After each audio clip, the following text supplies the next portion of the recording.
اور اس نے جو الزامات لگائے میں یہاں پر ابھی نہیں کہہ سکتا. تو اس نے اس میں کلیئرٹی سے بولا, اس کے اوپر بہت سنگین ایک خاتون کے لیے جو الزامات ہو سکتے ہیں. آپ اگر خاتون ایک دیکھ رہی ہیں یہ ویڈیو, تو آپ کی نظر میں جو الزامات کوئی خاتون کے اوپر اس کی عزت کو اچھالنے کے لیے لگائے جا سکتے ہیں, اس نے وہ الزامات لگائے, اور اس نے یہ سوچا کہ شاید وہ پرسو نہیں کرے گی کیس, خاتون پیچھے ہٹ جائے گی. جب 2-3 لوگوں سے منہ سے وہ الفاظ نکلیں گے تو اس کے لیے اتنی شرمندگی ہوگی کہ وہ اس کیس سے پیچھے ہٹ جائے گی. اچھا جی, اب بیک ٹو دا ٹاپک. یہ کیس کی وجہ سے, اور اس کیس کا کئی دفعہ حوالہ بھی دیا جاتا ہے, اور یہ کیس جو ہے اس کو فالو کرتے ہوئے اس کے جو کلائنٹ ہیں یہ صالح محمد, اس کو بھی میرے خیال میں یہی مشورہ دیا گیا کہ آپ نے کوئی ایسا اس پہ الزام لگا دینا کہ خاتون کیس سے ہی بھاگ جائے, لیکن وہ خاتون ڈٹی رہی. اچھا جی, اب جو کیس آیا ہے, فیصلہ آیا سپریم کورٹ آف پاکستان کا, بہت بہت بہت اچھا فیصلہ, بہترین فیصلہ آیا. فیصلہ یہ آیا ہے کہ بانجپن کا شکار عورت جو ہے اس کا نان نفقہ جو ہے وہ مرد پر لازم و ملزوم ہے. 110%, 100% نہیں, 110% وہ اس کو دے گا, بچہ ہو نہ ہو. اس نے جب اس کے ساتھ نکاح کر لیا ہے تو اس کا مطلب ہے کہ وہ اس پہ رضامند تھا, اس کا نان نفقہ وہ اسے پرووائڈ کرے گا. سیکنڈلی 5 لاکھ روپے جرمانہ کیا ہے, اور وہ 5 لاکھ جرمانہ عدالت کو نہیں پے کرنا, بلکہ 5 لاکھ جرمانہ اس نے اس خاتون کو پے کرنا ہے جو کہ مہناز بیگم ہے, ان کو پے کرنا ہے, کیونکہ اس کے اوپر اس نے غلط الزام لگایا اور گھٹیا الزام لگایا.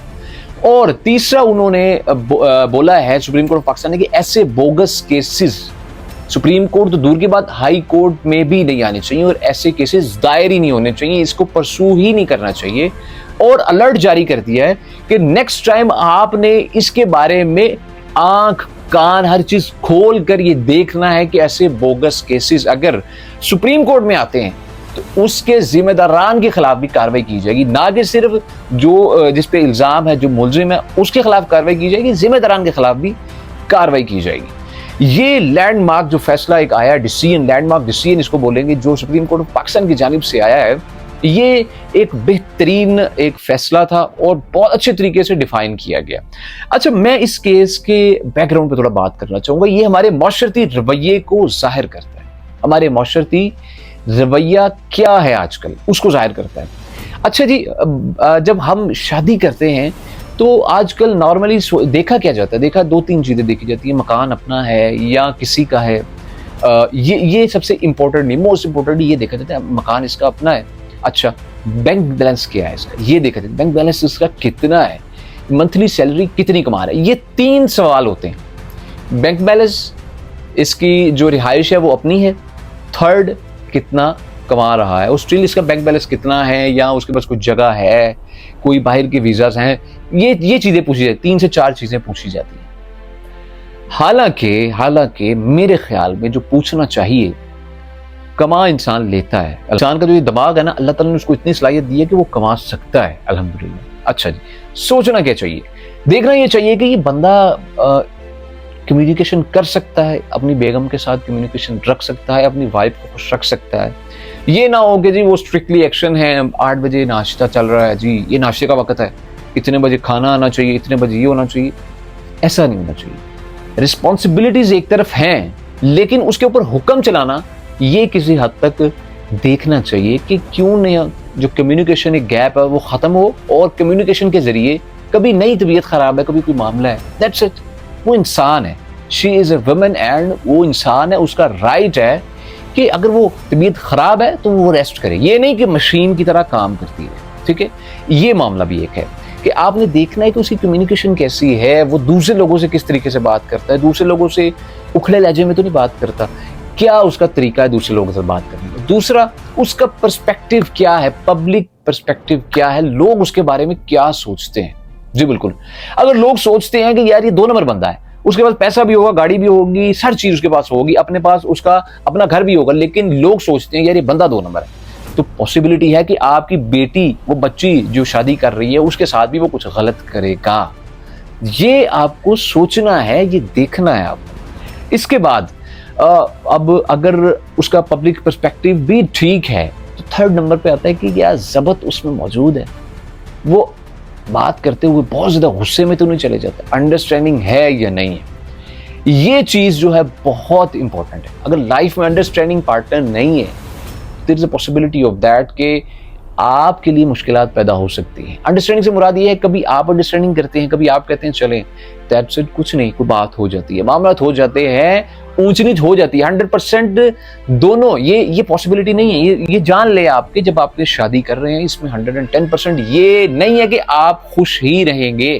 دیر از اے پاسبلٹی آف دیٹ کہ کبھی خوشی ہے, کبھی غمی ہے, کبھی چارج ایک جو اس کا پارٹنر ہے, لائف پارٹنر, وہ کبھی بہت خوش ہے, دوسرا غمگین ہے, دوسرا بہت غمگین ہے اور خوش ہے.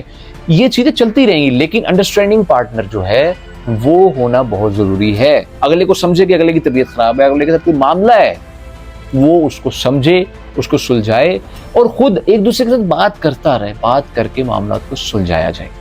یہ کچھ امپورٹنٹ ترین چیزیں ہیں جو ہمیں معاشرے میں جو بچیوں کے والدین ہیں خاص طور پہ انہیں یہ دیکھنی چاہیے, انہیں ان کو بھی ملحوظ نظر رکھنا چاہیے. کسی حد تک پیسہ, گاڑی, جگہ اور یہ لینڈ مارک جو چیزیں ساری ہیں ان سب کو آپ اپنے ملحوظ نظر رکھیں, لیکن یہ جو 3-4 چیزیں ہیں, پوائنٹس, ان کا بھی خیال لازمی رکھیں. تو یہ فیصلہ تھا, یہ ایک کیس تھا, بڑا انوکھا سا کیس تھا جس کا فیصلہ آپ دیکھیں گے. یہ رپورٹ دائر 2015 سے لے کر 2025 میں 8 سے 10 سال لگے اس فیصلے کو آتے آتے. تو اس سے پہلے کہ بہت دیر ہو جائے اور بچیاں جو ہیں وہ بالکل نفقہ نہ مل رہا ہو اور ان کو بیسک رائٹس نہیں مل رہے ہوں, اس سے پہلے ایسا معاملہ ہو, آپ کو زندگی میں آگے بڑھنے کے لیے کچھ بیسک اصول بنا لینے چاہیے. تو یہ تھا فیصلہ, لینڈ مارک فیصلہ تھا, بہت امپورٹنٹ ترین تھا. اس پہ سلوٹ پیش کرتے ہیں جی یہ جو جیسے سپریم کورٹ کا فیصلہ آیا. اور اسلام بھی ہمیں اس چیز کی ٹیچنگز نہیں دیتا. اسلام کی اگر آپ ٹیچنگز کی بات کریں تو وہ بھی جو وائف ہے اس کے حقوق کے اوپر بات کرتا ہے. اور آپ صلی اللہ علیہ وسلم جس طریقے سے حضرت عائشہ اور دوسری امہات المؤمنین کے ساتھ جو رویہ رکھتے تھے, اتنا خوبصورت رویہ, اتنا بہترین طریقے سے شاید ہم نہیں رکھ پاتے, لیکن آپ صلی اللہ علیہ وسلم ان کے ساتھ بہت نرم رویہ رکھتے تھے. وہ طریقہ ہم آج نہیں رکھ پاتے. اگر ہم اسلامک ٹیچنگز کے اوپر عمل کریں تو شاید کہ معاملات بہت بہتر ہو سکتے ہیں. انشاءاللہ آپ سے ملاقات ہوگی کسی اور ویڈیو میں. اپنا خیال رکھیے گا اور چینل کو سبسکرائب ضرور کیجیے گا. اللہ نگہبان.